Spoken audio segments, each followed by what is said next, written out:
Jet brain. Ain't nobody going to deny that jets are sexy. And if you're like some flight instructors, you salivate over these heavy metal machines in the same way cats stare at fish in an aquarium. With their sleek designs, blistering speeds, and advanced automation, flying jets implies, to some pilots, that you have woken up, evolved, and ascended to the highest level of aviation achievement. And for some CFIs eyeing an airline career, this fascination can morph into a condition that I call jet brain. Now, my first experience with the jet brain condition occurred decades ago when a fellow flight instructor obtained a type rating in a Boeing 737. He proudly showed up at the flight school displaying his new certificate to our flight school CFIs and then proudly announced, "We've got to start teaching our students the same procedures used to fly jets." Huh? Why would we want to teach primary students to fly as if they are operating a jet aircraft, I asked. He replied, because, well, it's a more proficient and precise way to fly. You see, prior to his heavy metal enlightenment, this fellow had a small airplane mentality.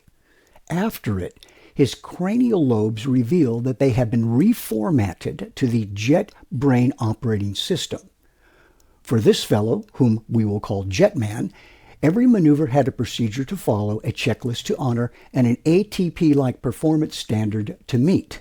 In his mind, his jet brain mind, jet brain thinking caused him to think he had been elevated to an exalted level of airmanship. Unfortunately, jet brain is a mindset where some instructors, and certainly not all, enamored with heavy metal flying, teach primary students to operate small piston-powered airplanes as if they were large, heavy metal machines. While seemingly a shortcut to advanced airmanship, it's actually an instructional pathology undermining the foundational skills that student pilots need to fly safely. So let's look at the origins, psychological drivers, impacts, and remedies for jet brain.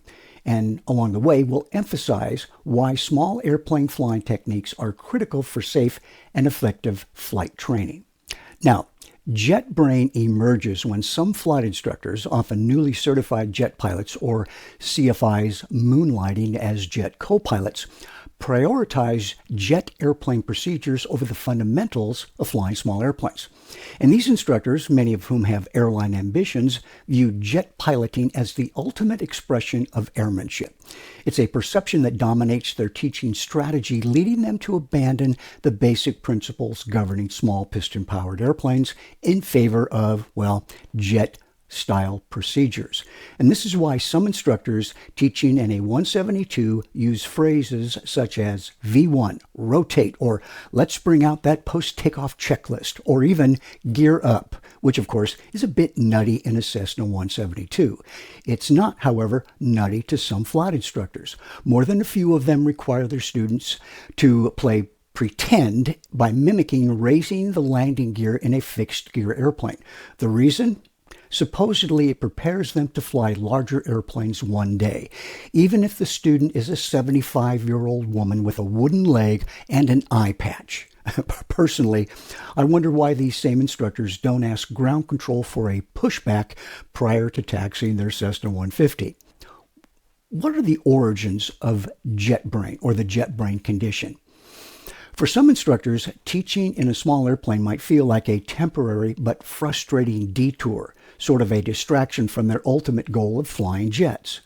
As a result, they might vicariously fulfill these ambitions by projecting jet flying techniques onto the noggins of their primary students. And these same instructors unconsciously model their teaching after airline pilots, the airline pilots that they admire, under the assumption that their students share a similar fascination with jets, when in reality, the students just want to learn to fly. Psychologists refer to this as aspirational modeling. Ultimately, students of jet brain instructors are encouraged to mimic the airline-type cockpit resource management protocols, many of which are overly complex and inappropriate for solo VFR operations in a Piper Cherokee. So why do small airplanes matter here?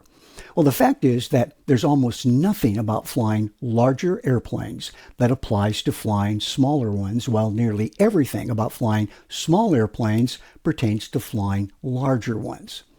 The stick and rudder skills honed in a Piper Cub, maintaining coordinated flight, anticipating and recovering from stalls, executing precise landings, all those translate directly to jet cockpits. Jets require these same skills, albeit with modification for speed, weight, and automation. For example, a jet's yaw damper might reduce the need for rudder input. Nevertheless, pilots must still understand the use of rudder for, scenarios such as crosswind landings and engine-out emergencies, all of which are concepts rooted in small airplane training.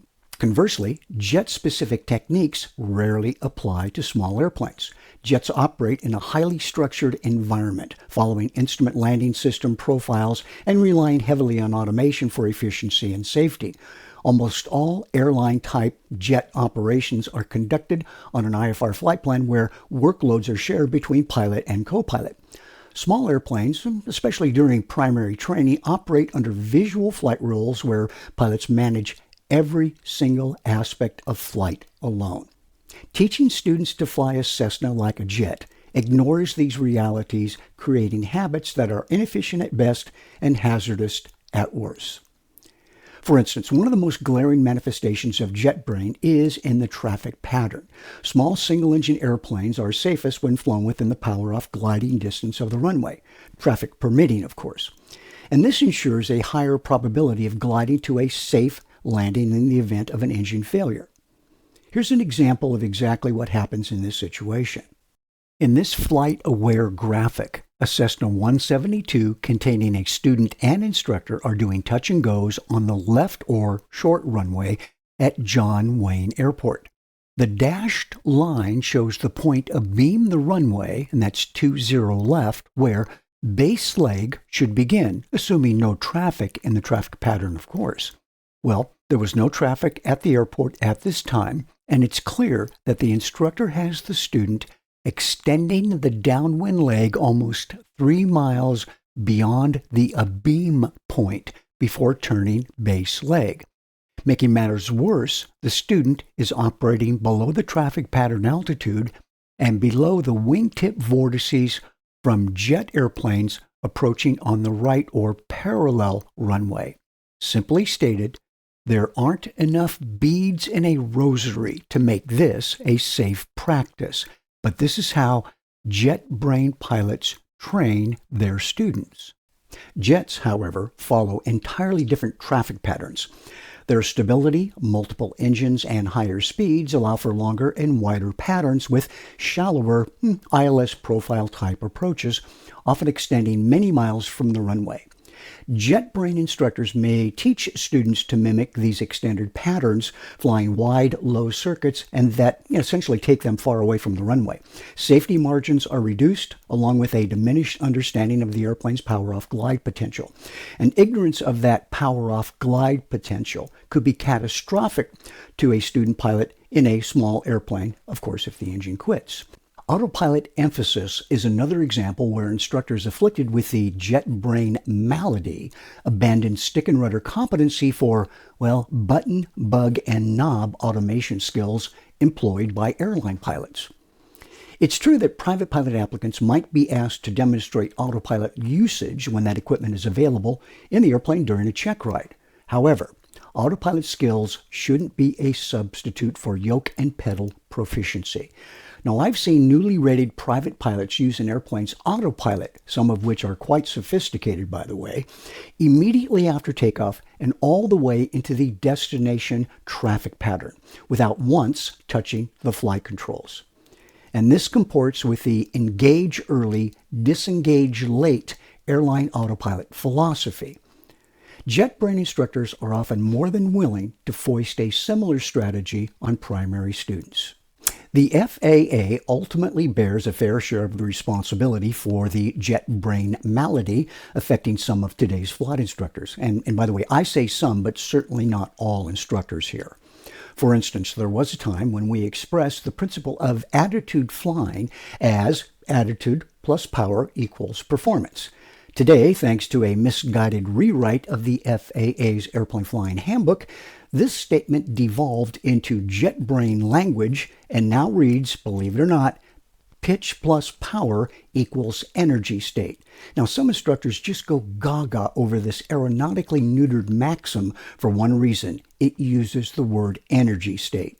And these words fire the loins of anyone imagining themselves as a heavy metal pilot, given the assumption that airline pilots think of a jet's performance in terms of potential or kinetic energy. The reality is that any pilot flying small or large airplanes must think in terms of airspeed and altitude first before expressing an airplane's energy state as potential or kinetic. And while I can list many examples of how the FAA cultivates the jet brain mindset in its instructors, here's one more for your consideration. Years ago, the FAA encouraged instructors to forego primary training in the practice area. Now, the FAA encourages instructors to teach the basics of flying during cross-country trips. This process is known as the train like you fly like you train philosophy. In other words, if students are expected to use an airplane for travel, then train them while they travel. Go figure. This almost seems as if someone stumbled upon a phrase that rhymed and then decided to build a training philosophy around it. Good golly. Here's how this training strategy looks in practice. Beginning on the student's first lesson, a cross-country flight is planned and flown, completely bypassing the practice area. Remember, this is the student's first lesson. The 4 fundamentals of flight, straight and level climbs, turns, and descents, are introduced during this trip, followed by slow flight, stalls, etc. on subsequent cross-country flights. And this was manna from heaven for jet brain instructors. You see, if they weren't already flying jets, they could simulate what jet pilots do, and that is go places in airplanes. It seems to me that the folks recommending these fantasy-based training strategies have never actually tested their educational value, and I suspect they wouldn't be happy with the results if they did. So, what are we to do here? Well, the jet brain mindset among some flight instructors poses a real challenge to effective primary flight training.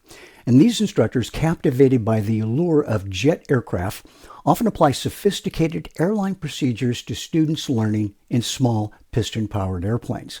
And this takes the focus off of stick and rudder skill development.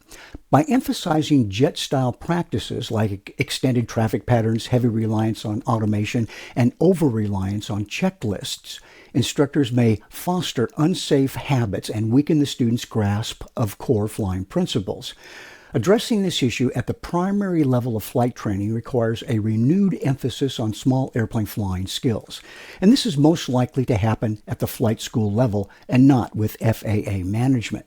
And here is where chief pilots, as well as flight instructors, might ensure primary training remains tailored to the unique demands of light aircraft, equipping students with the versatile hands-on proficiency needed for all levels of aviation.